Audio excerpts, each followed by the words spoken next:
So this video is about feminism. This is gonna go over well.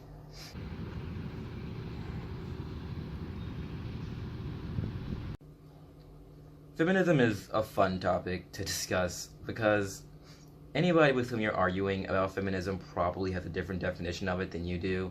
So then it's just everybody talking past each other, and Fox News tells their viewers that feminists want to kill all men and make everybody trans.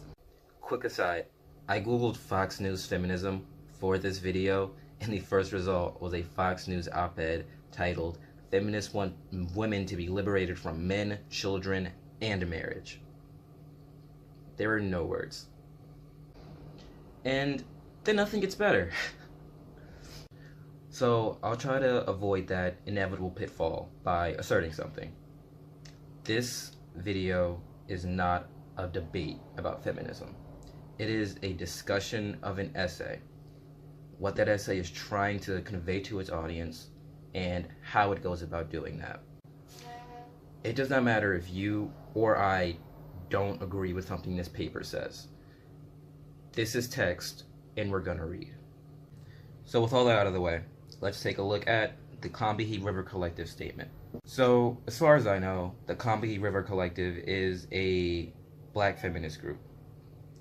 And for those of you who aren't woke, that's black feminist with a capital B and a capital F. It's a type of feminism, a feminism flavor, if you will. Black feminists focus on the type of oppression that is unique to black women. But anyway, the Combahee River Collective started meeting in 1974, and what we're going to look at was penned in 1977 and serves as their mission statement, so to speak. I think this essay does a good job of establishing the necessity for a black feminist movement. It starts with simple, agreeable statements about the importance of black women and the inherent value that they have, and then it contrasts this with a contradictory point. They say, "It is apparent that no other ostensibly progressive movement has ever considered our specific oppression a priority or worked seriously for the ending of that oppression." I'm a really big fan of the way they put that, the way they introduced the essay with, "Black women are good. We should all care about black women," which is true. And then they say, "Okay, then why does nobody care about us?" The Combahee River Collective engenders a feeling that progressive society has failed black women. The civil rights movement, I want to say second wave feminism, the LGBTQ community, all of these groups fighting to end oppression and achieve equality are failing black women. They have not asked themselves, how do we best accommodate and enfranchise black women? Black women are a part of all of these oppressed groups, and yet they still have it pretty bad. The essay then goes on to explain that since no one is going to help them, black women are going to have to roll up their sleeves and deal with it themselves. Like they always have to fucking do. Another really interesting thing that I want to talk about is how the CRC illustrates the isolation that black women feel among both black people and women. They say this about black men in their reaction to black feminism. They realize that they might not only lose valuable and hardworking allies in their struggles, but that they might also be forced to change their habitually sexist ways of interacting with and oppressing black women. Black men, though they, of course, experience their own form of oppression, recoil against the idea of liberating black women. According to the CRC, when it comes to black women, black men find themselves the oppressor and not the oppressed.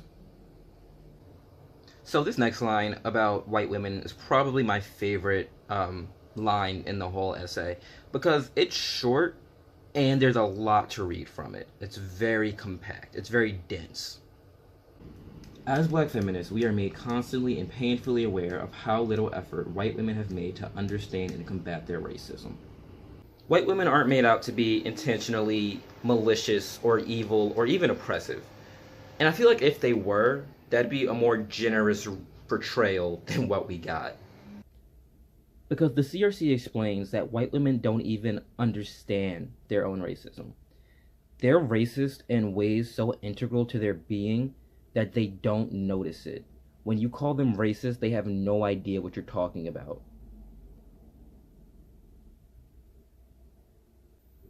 Not only do white women not understand their own racism, but they've made little effort to do so.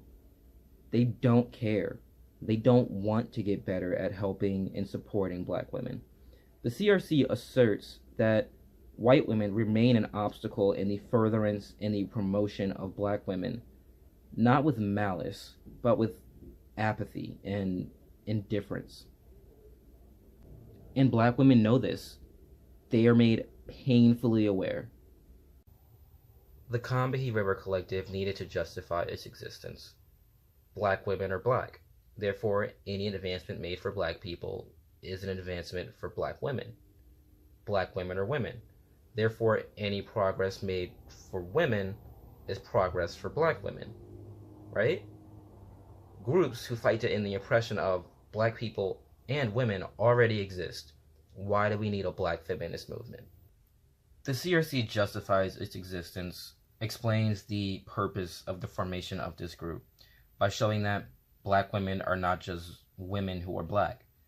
Black women are not just black people who are women.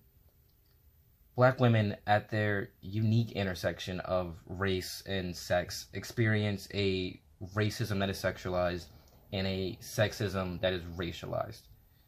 If your movement does not take this into account, if it doesn't recognize that black women have it 10 times worse, then it will not help black women. And someone needs to help black women.